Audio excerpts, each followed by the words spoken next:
Movie की शुरुआत होती है और हमें निकोलस को दिखाया जाता है जो अपनी मॉम के साथ रहता था। निकोलस के डैड नहीं थे, पर निक अपनी मॉम के साथ खुश नहीं था क्योंकि निक की मॉम को निक से काफ़ी उम्मीद थी कि वो उसके बिजनेस को आगे बढ़ाएगा। लेकिन निक का इन सब में मन नहीं लगता क्योंकि वो अपनी लाइफ में कुछ अलग करना चाहता था। निक का एक दोस्त था जिसका नाम पीट होता है। एक दिन कॉलेज में कुछ लड़के पीट को पकड़कर बाथरूम में ले जाते हैं। तभी वहाँ पर एनी नाम की एक लड़की आती है जो उन लड़कों की लीडर थी। एनी चाकू की नोक पर पीट से पैसे मांगती है, लेकिन पीट के पास पैसे नहीं थे। इसलिए एनी उसे धमकाते हुए कहती है, अगर तुमने मेरे पैसे जल्द से जल्द नहीं दिए तो अच्छा नहीं होगा। ये कहकर वो अपने लड़कों के साथ वहाँ से वापस चली जाती है। अगले दिन निक को पता चल जाता है कि एनी ने उसके दोस्त को फिर से धमकाया है। ये जानते ही वो एनी के पास जाता है और उससे कहता है कि मेरे दोस्त ने तुमसे कितने पैसे लिए हैं। ये कहकर वो एनी के सामने पैसे रखने लगता है और कहता है इतने काफी हैं। ये सुनते ही एनी को गुस्सा आ जाता है और वो निकोलस से कहती है अपने काम से काम रखो। इस पर निकोलस एनी से कहता है तुम एक टूटी हुई लड़की हो, साथ ही बिगड़ैल भी। ये सुनते ही एनी को काफी गुस्सा आ जाता है और वो निकोलस पर पीछे से अटैक कर देती है और इसके बाद दोनों के बीच काफी लड़ाई होती है। अब कुछ देर बाद प्रिंसिपल दोनों को अपने ऑफिस में बुलाते हैं और दोनों से कहते हैं कि ये कॉलेज में चल क्या रहा है। फिर वो एनी से कहते हैं कि तुम यहाँ से जा सकती हो, लेकिन अपना दिमाग ठंडा रखो। अब प्रिंसिपल निकोलस से कहते हैं तुम ये क्या कर रहे हो? एनी जैसी लड़की के साथ तुम अपना टाइम वेस्ट क्यों कर रहे हो? उसका कोई फ्यूचर नहीं है, लेकिन तुम्हारा है। उधर हमें एनी को दिखाया जाता है। वो जैसे ही घर जाती है उसकी मॉम के साथ उसकी लड़ाई हो जाती है। वो इसलिए क्योंकि उसकी मॉम उसके छोटे भाई का ध्यान ठीक से नहीं रखती थी क्योंकि वो उसकी स्टेप मॉम थी। और यहाँ हमें पता चलता है कि अपने घर के इसी हालात के कारण एनी पूरी तरह से बिगड़ चुकी थी। दूसरी तरफ हमें पीट को दिखाया जाता है जो अपने दोस्त निकोलस से मिलने उसके घर गया था। वो निकोलस से कहता है कि कल रात पार्टी है, क्या तुम चल रहे हो? निकोलस मना कर देता है। वो कहता है कि कल मैं लंदन जा रहा हूँ क्योंकि कल वहाँ पर राइटर्स का एक प्रोग्राम है और मैं कल वहीं रहूँगा। और यहाँ हमें पता चलता है कि निकोलस एक राइटर बनना चाहता है, पर उसकी मॉम को ये सब पसंद नहीं था। इस पर पीट निकोलस से पूछता है कि क्या तुमने अपनी मॉम को इस बारे में बताया? निकोलस कहता है नहीं, जब मैं जाऊँगा तो उन्हें खुद पता चल जाएगा। निकोलस पीट से कहता है मैं 13 साल का था जब मेरे डैड मरे थे। मॉम ने मुझसे कहा कि तुम फिक्र मत करो, तुम्हारे लिए सब कुछ पहले जैसा होगा। मैं रोना चाहता था, लेकिन मेरी मॉम मेरा फ्यूचर प्लान कर रही थी। अब मैं जानता हूँ कि अगर मैं यहाँ रहा तो मैं भी रिटायर होकर मर जाऊंगा, पर मेरे डैड तो रिटायर भी नहीं हुए थे। वहीं दूसरी तरफ एनी अपने दोस्त मार्कस के साथ एक ज्वेलरी शॉप जाती है और वहाँ का कांच तोड़कर उसमें रखा हुआ कीमती ज्वेलरी चुरा लेती है। अगली सुबह एनी जब अपने घर जा रही थी, मार्कस उससे कहता है ज्वेलरी मेरे पास रहने दो, मैं इसे संभाल कर रखूंगा। एनी कहती है नहीं, इसे मेरे पास ही रहने दो। ये कहकर वो ज्वेलरी लेकर वहाँ से निकल जाती है। मार्कस बार बार एनी से कहता है ज्वेलरी मेरे पास ही रहने दो क्योंकि वो उसे अपने पास रखना चाहता था, लेकिन एनी नहीं मानती। इससे मार्कस को काफी गुस्सा आ जाता है, इसलिए वो एनी के जाते ही पुलिस को कॉल करता है और सब कुछ बता देता है। उधर एनी कॉलेज जाती है और अपने लॉकर को खोलकर उस ज्वेलरी को उसमें रख रही होती है। तभी वहाँ पर पीट आ जाता है और एनी को देख लेता है। अब थोड़ी देर बाद ही वहाँ पर पुलिस आती है और एनी के लॉकर को खोलती है जिसमें से उन्हें वो ज्वेलरी मिलती है। अब चोरी करने के इल्जाम में एनी को पुलिस अरेस्ट करके ले जाती है, लेकिन यहाँ चूंकि एनी स्टूडेंट थी इसलिए पुलिस उसे छोड़ देती है, पर उसे 1 हफ्ते बाद कोर्ट में फिर से हाजिर होना था। एनी ये बात कॉल करके मार्कस को बताती है। मार्कस एनी से पूछता है क्या तुम्हें पता चला किसने किया ये सब, जबकि उसी ने ये सब किया था। एनी कहती है हाँ, मुझे पता चल चुका है, ये काम पीट का है क्योंकि उसी ने मुझे लॉकर के पास देखा था। उधर हमें निकोलस को दिखाया जाता है जो पीट से मिलने आया था क्योंकि वो आज रात ही लंदन जाने वाला था। वो पीट से मिलने के बाद घर जाता है। घर जाते ही निकोलस की मॉम उसे कहती है कि एयरलाइंस वालों का कॉल आया था, तुम्हारी फ्लाइट चेंज हो गई है। कि सुनते ही निकोलस अपनी मॉम से कहता है मैं आपको बताने वाला था। उसकी मॉम निकोलस से कहती है एक ही छत के नीचे रहते हुए भी मुझे अब ऐसा लग रहा है कि मैं एक अजनबी के साथ रह रही हूँ। उधर हमें पीट को दिखाया जाता है जो पार्टी में जा रहा था। तभी एनी अपने लड़कों के साथ उस पर हमला कर देती है और उससे पूछती है कि तुमने पुलिस को मेरे बारे में क्यों बताया। पीट कहता है मैंने किसी को भी तुम्हारे बारे में कुछ भी नहीं बताया, लेकिन एनी पीट की एक भी बात नहीं सुनती और लगातार उसे मारती है। अब जैसे ही पीट को लगने लगता है कि ये लोग उसे मार देंगे, वो एनी से कहता है ये सब निकोलस ने किया है, उसी ने तुम्हारा नाम पुलिस को बताया था। दरअसल पीट निकोलस का नाम इसलिए लेता है क्योंकि उसे पता था कि निकोलस लंदन जा चुका है तो उसे कोई कुछ नहीं कर पाएगा। वहीं दूसरी तरफ हमें निकोलस को दिखाया जाता है जो उसी पार्टी में था जिसके बारे में पीट ने उसे बताया था। दरअसल निकोलस अपनी मॉम की बातों को सुनकर लंदन जाने का प्लान कैंसिल कर देता है और उस पार्टी में पहुंच जाता है। वहां जाकर वो अपना टिकट एक लड़की को दे देता है जिसे उसकी जरूरत थी। अब पार्टी खत्म होती ही निकोलस अपने घर के लिए निकलता है, लेकिन रास्ते में ही एनी अपने साथियों के साथ उस पर हमला कर देती है। पीट भी उन्हीं के साथ था। अब एनी अपने साथियों के साथ मिलकर निकोलस को बुरी तरह से मारती है। पीट उन्हें ऐसा करने से रोकता भी है, लेकिन कोई भी उसकी बात नहीं सुनता और आखिरकार ये लोग निकोलस को मार देते हैं। पीट ये देखकर रोने लगता है क्योंकि उसे पता था कि उसी के कारण निकोलस के साथ ये सब हुआ है। अब ये लोग मिलकर निकोलस की बॉडी को एक सुनसान जगह पर छुपा देते हैं और वहाँ से भाग जाते हैं। एनी घबराई हुई मार्कस के पास जाती है और उससे कहती है कि मैंने निकोलस को मार डाला। इस पर मार्कस एनी से कहता है, तुम यहाँ क्यों आई हो, तुम यहाँ से चली जाओ। हालांकि एनी को उसकी बातों का बुरा लगता है, लेकिन एनी वहाँ से निकल जाती है। अब अगले दिन हमें निकोलस को कॉलेज में दिखाया जाता है जो अपनी सीट पर बैठा हुआ था। तभी क्लास में टीचर आती है और सभी से एक क्वेश्चन पूछती है। उसका जवाब कोई नहीं दे पाता, लेकिन निकोलस को उसका जवाब पता था। वो टीचर को उस क्वेश्चन का आंसर बताता है, लेकिन टीचर उसे कोई भी रिएक्शन नहीं देती।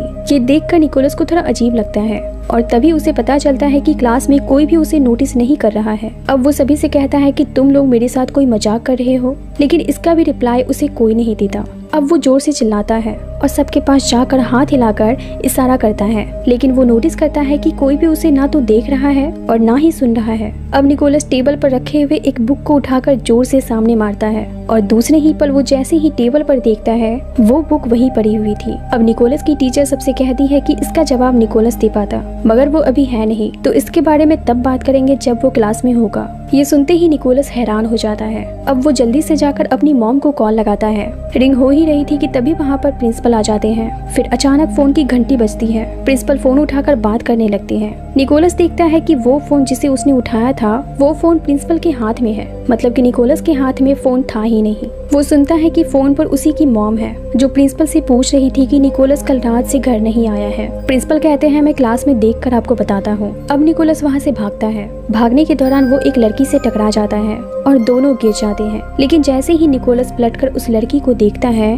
वो लड़की गिरी ही नहीं थी, बल्कि वो पहले की तरह अपनी क्लास की ओर जा रही थी। निकोलस अब अपने घर की ओर भागता है, पर रास्ते में वो सड़क पर गिर जाता है। तभी एक ट्रक उसके ऊपर से होकर गुजर जाता है, लेकिन इससे निकोलस को कुछ भी नहीं होता। ये सब देखकर निकोलस को कुछ भी समझ नहीं आता कि आखिर उसके साथ ये हो क्या रहा है। अब निकोलस जैसे ही अपने घर पहुंचता है वो देखता है कि उसके घर पर एक डिटेक्टिव आया हुआ है जो उसकी मॉम से कुछ सवाल पूछ रहा था। उसकी मॉम कहती है कि मेरा बेटा कल रात से घर वापस नहीं आया है, वो बिना बताए कहीं नहीं जाता। निकोलस ये सब देख और सुन रहा था, पर वो कुछ कर नहीं सकता था। अब वो डिटेक्टिव एनी के पास जाता है और उससे कहता है प्रिंसिपल ने बताया कि तुम्हारे और निकोलस के बीच लड़ाई हुई थी, क्या तुम उसके बारे में कुछ बता सकती हो, क्योंकि वो कल रात से गायब है और मैंने सुना है कि तुम्हें पकड़वाने के लिए पुलिस स्टेशन में किसी ने कॉल की थी, क्या वो निकोलस था? एनी कहती है मुझे कुछ भी नहीं पता और कल रात मैं अपने दोस्त के साथ थी। इसके बाद वो डिटेक्टिव वहाँ से चला जाता है। उस वक्त निकोलस भी वहीं था। अब वो एनी से पूछता है क्या तुमने मुझे इसलिए मारा क्योंकि तुम्हें लगता था कि मैंने तुम्हें पुलिस से पकड़वाया है? ये कहकर निकोलस एनी को छत से नीचे धक्का दे देता है, लेकिन जैसा निकोलस ने सोचा था वैसा कुछ भी नहीं होता। दरअसल एनी अभी भी वहीं खड़ी थी। ये सब बस निकोलस का हैलुसिनेशन था और कुछ नहीं। अब निकोलस अपने घर जाता है और बेड पर लेट जाता है। तभी उसके कमरे में उसकी मॉम आती है और निकोलस के द्वारा लिखी गई पोएम्स को पढ़कर वो काफी इमोशनल हो जाती है और वहाँ से चली जाती है। तभी निकोलस देखता है कि एक छोटी सी चिड़िया उसके कंधे पर बैठी हुई है। वो प्यार से उस चिड़िया को अपने हाथ में लेता है। उसे उस चिड़िया को देखकर काफी खुशी होती है कि कोई तो है जिसने उसे महसूस किया। लेकिन तभी उसकी नजर खिड़की पर पड़ी हुई एक जख्मी चिड़िया पर जाती है। वो इसी चिड़िया की बॉडी थी जो लगभग मरने वाली थी और कुछ ही देर बाद वो सच में मर जाती है। तभी निकोलस देखता है कि उस चिड़िया के मरते ही उसके हाथ में बैठी हुई वो चिड़िया गायब हो गई है और इस घटना के बाद निकोलस समझ जाता है कि वो भी अभी जिंदा है इस चिड़िया की तरह, इसलिए उसकी आत्मा भी भटक रही है। पर उसके पास ज़्यादा समय नहीं है क्योंकि अगर वो मर गया तो वो भी इसी चिड़िया की तरह हमेशा के लिए इस दुनिया से गायब हो जाएगा। उधर जंगल में हमें पुलिस को दिखाया जाता है जिन्हें पता चल चुका था कि गायब होने से पहले निकोलस आखिरी बार इसी जंगल में था। वहाँ पीट भी होता है, लेकिन वो पुलिस को सच्चाई नहीं बताता क्योंकि उसे डर था कि वो भी इस केस में फंस जाएगा या फिर एनी अपने साथियों के साथ उसे भी मार डालेगी। अब वहाँ पर निकोलस भी आ जाता है और सभी पुलिस वालों को बार बार बताने की कोशिश करता है कि उन्हें किस ओर जाना चाहिए उसकी बॉडी को ढूंढने के लिए, लेकिन इसका कोई फायदा नहीं होता क्योंकि निकोलस को कोई देख ही नहीं सकता था। अब रात में एनी पीट को मिलने के लिए बुलाती है और उससे कहती है कि तुमने पुलिस को कुछ बताया तो नहीं। पीट कहता है नहीं, पर अब मैं पुलिस के पास जा रहा हूँ। इस पर एनी कहती है कि फिर जेल जाने के लिए तैयार रहना क्योंकि तुम भी उतने ही दोषी हो जितने हम हैं। ये कहकर वो वहाँ से अपने घर चली जाती है। निकोलस भी उसके पीछे उसके घर जाता है। निकोलस देखता है कि एनी अपने भाई से बहुत प्यार करती है और एनी ने ये गलत रास्ता इसलिए चुना क्योंकि उसके मॉम के मरने के बाद उसके डैड ने दूसरी शादी कर ली थी और उसी का असर आज एनी की जिंदगी पर पड़ रहा है। एनी अपने भाई से कहती है कि तुम मेरी तरह बिल्कुल मत बनना, मैं जिस चीज को भी छूती हूँ वो बर्बाद हो जाता है और मौका मिला तो जिंदगी में एक ऐसा काम जरूर करूंगी जिससे तुम्हें मुझ पर गर्व होगा। दूसरी तरफ वो इन्वेस्टिगेशन ऑफिसर मार्कस के पास जाता है और उससे एनी के बारे में पूछता है। मार्कस कहता है मंडे को जो ज्वेलरी चोरी हुई थी उसके बारे में मुझे कुछ भी नहीं पता, लेकिन ट्यूसडे को एनी मेरे साथ थी। अब मार्कस जैसे ही देखता है कि ना चाहते हुए भी उसे भी इस केस में इन्वॉल्व किया जा रहा है तो वो भागकर पीट के पास जाता है और उसे गन पॉइंट पर लेकर उससे पूछता है कि निकोलस की बॉडी कहाँ है। अब पीट उसे जंगल में ले जाता है जहाँ पर निकोलस की बॉडी थी। फिर मार्कस निकोलस की बॉडी को वहाँ से कहीं और शिफ्ट कर देता है ताकि जब पुलिस को कोई सुराग भी मिले तो उन्हें यहाँ निकोलस की बॉडी ना मिल पाए। इसके बाद मार्कस एनी को खत्म करने के लिए एक जगह बुलाता है, लेकिन इससे पहले कि वो एनी को मार पाता एनी उसकी बंदूक छीन लेती है और उसी पर तान देती है। तभी वहाँ पर पुलिस आ जाती है। एनी पुलिस को देखकर गन लेकर वहाँ से भागती है। वहाँ पर निकोलस भी होता है। एनी को भागता हुआ देख निकोलस चिल्लाकर कहता है ये तुम्हें पकड़ लेंगे एनी। एनी पलटकर जवाब देती है कभी नहीं, और ये कहकर वहाँ से वो भाग जाती है। लेकिन एनी का ये जवाब सुनते ही निकोलस चौंक जाता है क्योंकि वो जान चुका था कि एनी उसे सुन सकती है। अब एनी अपनी माँ की कब्र के पास जाती है और रोने लगती है। तभी वहाँ पर निकोलस भी आ जाता है। निकोलस एनी से कहता है मुझे पता है कि तुम मेरी आवाज़ सुन सकती हो और मुझे ये भी पता है कि तुम ये सब नहीं करना चाहती थी। प्लीज उन्हें बता दो कि मेरी बॉडी कहाँ है क्योंकि मैं अभी भी जिंदा हूँ। एनी निकोलस से इन सब के लिए माफी मांगती है और जंगल की तरफ भागती है। निकोलस भी उसके पीछे ही था। जैसे ही एनी उस जगह पर जाती है जहाँ उसने निकोलस की बॉडी को छुपा कर रखा था, लेकिन उसे वहाँ निकोलस की बॉडी नहीं मिलती क्योंकि उसे तो मार्कस यहाँ से ले जा चुका था। एनी को वहाँ पर च्युइंगम का एक पैकेट मिलता है जिसे पीट खाया करता था। ये देखकर दोनों को समझ आ जाता है कि निकोलस की बॉडी को गायब करने में पीट का भी हाथ है। इसलिए एनी पीट के पास जाती है और उसे पूछती है कि निकोलस की बॉडी कहाँ है, तुमने उसे कहाँ छुपाया है। पीट उससे कहता है कि जिस वजह से ये सब कुछ हुआ है तुम्हें पता है इसकी सच्चाई क्या है। निकोलस ने कुछ भी नहीं किया था, मैंने तुमसे झूठ बोला था, मुझे लगा था कि वो लंदन चला गया है। ये सुनते ही एनी के होश उड़ जाते हैं। पीट उससे कहता है कि तुमने बेवजह निकोलस को मार डाला। अब एनी कहती है कि निकोलस की बॉडी कहाँ है पीट, तुम ये काम अकेले नहीं कर सकते, मुझे ये बताओ कि तुम्हारे साथ कौन था। पीट कहता है मार्कस, उसने ही ये सब किया है। अब एनी मार्कस के पास जाती है और उससे कहती है कि मैं सारी सच्चाई जान चुकी हूँ। इसके बाद एनी उसे गन पॉइंट पर लेकर एक सुनसान जगह पर ले जाती है और वहाँ उससे पूछती है कि निकोलस की बॉडी कहाँ है। पहले तो वो कुछ भी बताना नहीं चाहता, लेकिन एनी के धमकाने के कारण मार्कस उसे बता देता है कि निकोलस की बॉडी डैम के पास है और कहता है कि जल्दी जाओ वरना वो पानी में बह जाएगा। अब जैसे ही एनी वहाँ से जाती है पीछे से मार्कस उस पर गोली चला देता है जिसके कारण एनी नीचे गिर जाती है। अब इससे पहले कि मार्कस एनी पर दूसरी गोली चलाकर उसे मार डालता, एनी मौका देखकर मार्कस पर गोली चला देती है और वो बुरी तरह घायल होकर नीचे गिर जाता है। अब एनी इन्वेस्टिगेशन ऑफिसर को कॉल करती है और उससे कहती है कि अब मुझे ढूंढने की जरूरत नहीं है क्योंकि मैं बता सकती हूँ कि निकोलस की बॉडी कहाँ है, वो अभी भी जिंदा है। बस मेरा एक काम कर दो, मेरे भाई के लिए मैंने कॉलेज के लॉकर में कुछ पैसे छोड़ दिए हैं, वो उस तक पहुँचा देना प्लीज। ऑफिसर कहता है मैं पहुंचा दूंगा। इसके बाद एनी उसे कहती है कि निकोलस की बॉडी डैम के पास है और ये कहकर वो फोन रख देती है। उधर हमें पीट को दिखाया जाता है जो जहर खा रहा था क्योंकि वो खुद को माफ नहीं कर पा रहा था कि उसी की वजह से उसकी दोस्त की मौत हो गई। निकोलस वही था, वो बार बार पीट को कहता है मैं जिंदा हूँ, तुम ऐसा मत करो, पर पीट तो उसे सुन ही नहीं सकता था। लेकिन जहर खाने के थोड़ी ही देर बाद पीट अपनी बॉडी से बाहर आ जाता है और निकोलस को देखकर उसके सामने फूट फूट कर रोने लगता है और उससे कहता है कि मुझे माफ कर दो, और वो निकोलस को बताता है कि उसकी बॉडी डैम के पास है और निकोलस वहाँ से निकल जाता है। तभी वहाँ पर पीट के मॉम और डैड आ जाते हैं। वो देखते हैं कि उनका बेटा अब मर चुका है। उधर निकोलस डैम के पास पहुँच जाता है और उसे उसकी बॉडी भी दिख जाती है। अब जैसे ही वो अपनी बॉडी के पास जाता है तभी वो देखता है कि डैम के सारे दरवाजे खोल दिए गए हैं। ये देखते ही निकोलस अपनी बॉडी को वहाँ से उठाने की कोशिश करता है, लेकिन निकोलस कुछ नहीं कर पाता। अब वो जोर जोर से मदद बुलाने लगता है, पर उस सुनसान जगह पर कोई नहीं था जो निकोलस की मदद कर सके। लेकिन तभी वो इन्वेस्टिगेशन ऑफिसर पुलिस वालों के साथ वहाँ आ जाता है। आने के साथ ही उन्होंने डैम के दरवाजे बंद करवा दिए और काफी ढूंढने के बाद फाइनली उन सभी को निकोलस की बॉडी मिल जाती है। पर यहाँ सभी ये देखकर हैरान हो जाते हैं कि निकोलस अभी भी सांस ले रहा था, पर उसकी हालत काफी खराब थी, इसलिए उसे जल्दी से हॉस्पिटल ले जाया जाता है। इसी दौरान एनी निकोलस से मिलने के लिए सबसे छुपकर हॉस्पिटल जाती है। निकोलस भी उसके साथ ही था। अब इससे पहले कि वो निकोलस के वार्ड में जाती, निकोलस की मॉम उसे देख लेती है। उन्हें एनी पर पहले से ही काफी गुस्सा था, इसलिए वो एनी को एक जोर का थप्पड़ मारती है। ये देखकर निकोलस को अच्छा नहीं लगता, इसलिए वो चिल्लाते हुए कहता है, बस कीजिए मॉम। इस पर एनी निकोलस से कहती है, कोई बात नहीं, तुम्हारी मॉम तुमसे बहुत प्यार करती है।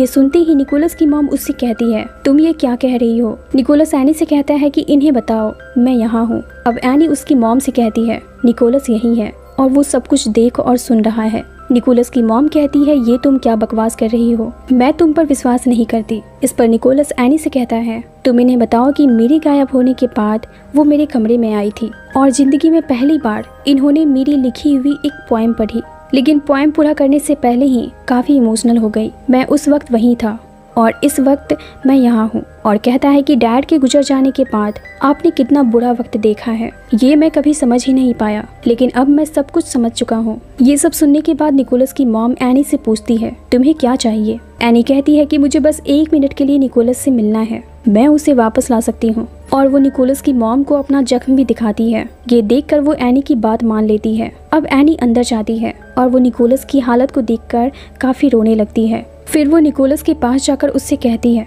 मुझे माफ कर दो, मैं ऐसा बिल्कुल नहीं चाहती थी, तुम प्लीज वापस आ जाओ। ये कहकर वो निकोलस के कंधे पर सर रखकर सो जाती है और फाइनली थोड़ी देर बाद निकोलस को होश आ जाता है। निकोलस एनी से कहता है, मैं तुम्हें देख सकता हूँ। एनी उससे कहती है कि निक, मैं एक अच्छा काम करना चाहती हूँ। निकोलस कहता है, वो तुमने कर दिया, मेरी जान बचाकर। ये सुनते ही एनी को राहत मिलती है। अब निकोलस तो बच गया था, लेकिन एनी की मौत हो जाती है क्योंकि गोली लगने के कारण वो काफी जख्मी हो गई थी और उसका इलाज भी नहीं हुआ था।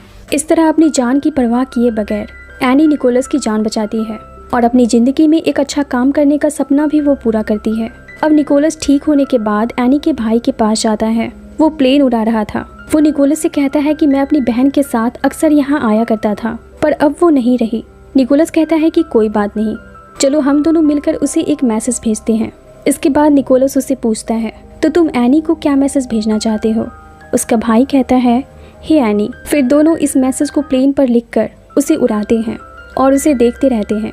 इसी के साथ इस मूवी का अंत होता है।